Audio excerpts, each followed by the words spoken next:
নমস্কার বন্ধুরা, আজকে একদম সহজ আর সুস্বাদু একটা রেসিপি তৈরি করে দেখাবো। একদম সিম্পল একটা রেসিপি, চাল আর আলু দিয়ে রেসিপিটা তৈরি করে দেখাবো। খুব সহজে রেসিপিটা তৈরি করে নেওয়া যায় আর খুব অল্প সময়ে অল্প উপকরণেও তৈরি করে নেওয়া যায়। সময় কম থাকলে বা চটজলদি কিছু বানাতে চাইলে এই রেসিপিটা বানিয়ে কিন্তু লাঞ্চ বক্সে বা টিফিন বক্সে প্যাক করে দিতে পারেন। একটু সাইডে যদি দই রাখা যায়, মানে টক দই বা রায়তা বা একটু স্যালাড রাখা যায়, তাহলে কিন্তু খাওয়াটা একদম সম্পূর্ণ হয়। চলুন আজকের রেসিপিটা দেখে নেওয়া যাক। এখানে দেখুন আমি সেদ্ধ আলু নিয়েছি। আলুগুলোকে আমি কিন্তু খোসাসহ প্রেসার কুকারে একটা সিটি দিয়ে সেদ্ধ করে নিয়েছি। আলুগুলো একটু ঠান্ডা হয়ে গেলে এবার আলুগুলোর থেকে খোসাগুলোকে ছাড়িয়ে নেব। আর আলুর খোসা ছাড়িয়ে সেদ্ধ করলে অনেক সময় আলুগুলো বেশি সেদ্ধ হয়ে যায়, বেশি নরম হয়ে যায়। তাই আমি কিন্তু প্রেফার করি সবসময় আলুগুলোকে এইভাবে একটু খোসাসহ প্রেসার কুকারে সেদ্ধ করে নিতে। তাতে আলুগুলো ঠিকঠাক সেদ্ধও হয়, তাছাড়া প্রেসার কুকারে সেদ্ধ করলে সময়টাও কিন্তু অনেকটা বাঁচে। তো আলুর খোসাগুলোকে ছাড়িয়ে নিয়েছি, আর একটু গরম থাকা অবস্থায় খোসাগুলোকে ছাড়ালে খোসাগুলো ছাড়াতে কিন্তু সুবিধা হয়। মানে আমি বলতে চাইছি পুরোপুরি ঠান্ডা করে নিলে কিন্তু অনেক সময় আলুর খোসা ঠিকঠাক ছাড়ানো যায় না। এবার এই আলুগুলোকে একটু এইরকম আমি এক একটা আলুকে এইভাবে কেটে নিচ্ছি। একটু এইরকম আমি 4 টুকরো করে কেটে নিচ্ছি, এতে করে আলুর মধ্যে ভালো করে ঝাল মশলা এগুলো ঢুকবে। আর এবার এই আলুর মধ্যে আমি একটু হলুদ, একটু লবণ আর একটু লঙ্কার গুঁড়ো দিয়ে দিচ্ছি। ভালো করে এবার এই লবণ, হলুদ আর লঙ্কার গুঁড়োটাকে আলুর সাথে মেখে নেব। আর এই মশলাটা মেখে নেওয়ার পর কিন্তু আলুটাকে একটু কিছু সময় রেখে দিতে হবে।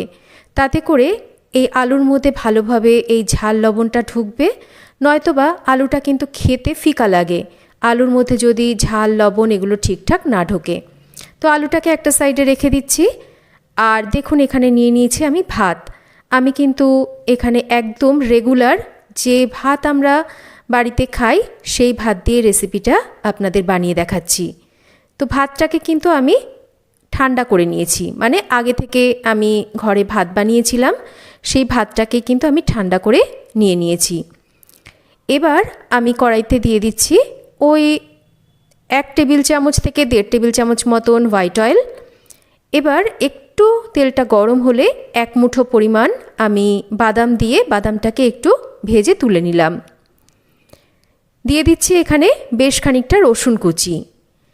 এই রেসিপিতে কিন্তু একটু রসুনের ফ্লেভারটা বেশ ভালো লাগে, তাই রসুনের পরিমাণটা কিন্তু আমি একটু এখানে বেশি দিয়েছি। রসুনটাকে একটু আমি কম আঁচে রেখে হালকা করে ভেজে নেব। তবে রসুন কিন্তু বেশি পুড়িয়ে ফেললে একটু তিতকুটে ভাব হয়ে যায়, তাই অবশ্যই এটাকে একটু কম আঁচে রেখে একটু সময় ধরে ভেজে নিতে হবে। রসুনটা আমার এখানে মোটামুটি ভেজে নেওয়া হয়ে গেছে, সুন্দর একটা ভাজা গন্ধ বেরোতে শুরু করেছে। অল্প করে একটু গোটা জিরে দিয়ে দিচ্ছি।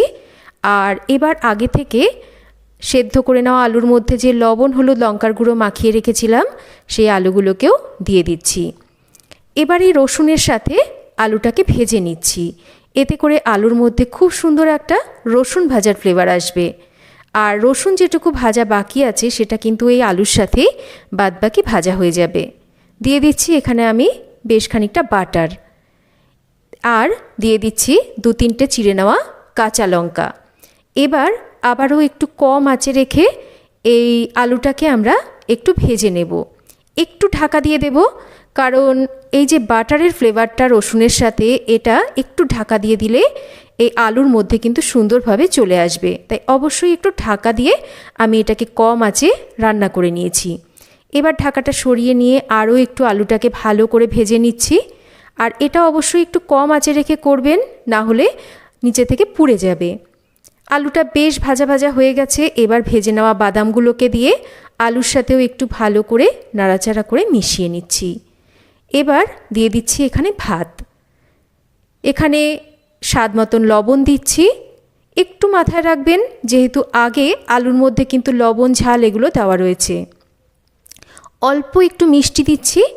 আর দিচ্ছি আরও বেশ খানিকটা বাটার, 2টো চিড়ে নেওয়া কাঁচা লঙ্কা দিয়ে দিচ্ছি। গ্যাসের ফ্লেমটাকে একটু মিডিয়ামে রেখে ভালো করে এবার আমাদের কিন্তু এটাকে ফ্রাই করতে হবে। একটু ভালো করে ফ্রাই করে নিতে হবে। ভালো করে ফ্রাই করলে এই যে রসুনের ফ্লেভার, বাটারের ফ্লেভার, এগুলো কিন্তু এই ভাতের মধ্যে সুন্দরভাবে আসবে আর এটা খেতেও কিন্তু দুর্দান্ত স্বাদের লাগবে। দেখুন আমি মোটামুটি 3-4 মিনিট বেশ এটাকে ফ্রাই করে নিয়েছি আর এটা কিন্তু আমার একদম রেডি। খুব সিম্পল একটা রেসিপি, চটজলদি একটা রেসিপি, কিন্তু এর স্বাদ কিন্তু বেশ ভালো হয়। একবার রেসিপিটা আপনারা বাড়িতে অবশ্যই বানিয়ে দেখতে পারেন। চটজলদি লাঞ্চ বক্সেও প্যাক করে দিতে পারেন বা বাচ্চাদের টিফিন বক্সেও কিন্তু অবশ্যই রেসিপিটা দিতে পারেন বা নিজেরাও বাড়িতে বানিয়ে অবশ্যই খেতে পারেন। দেখুন আমি এটা সার্ভ করে দিয়েছি। তো কেমন লাগলো আজকের এই একদম সহজ সুস্বাদু আলু আর চাল দিয়ে রেসিপি একটা কমেন্ট করে জানাবেন। যদি রেসিপিটা ভালো লেগে থাকে তাহলে অবশ্যই লাইক করবেন, শেয়ার করবেন, চ্যানেল সাবস্ক্রাইব করবেন।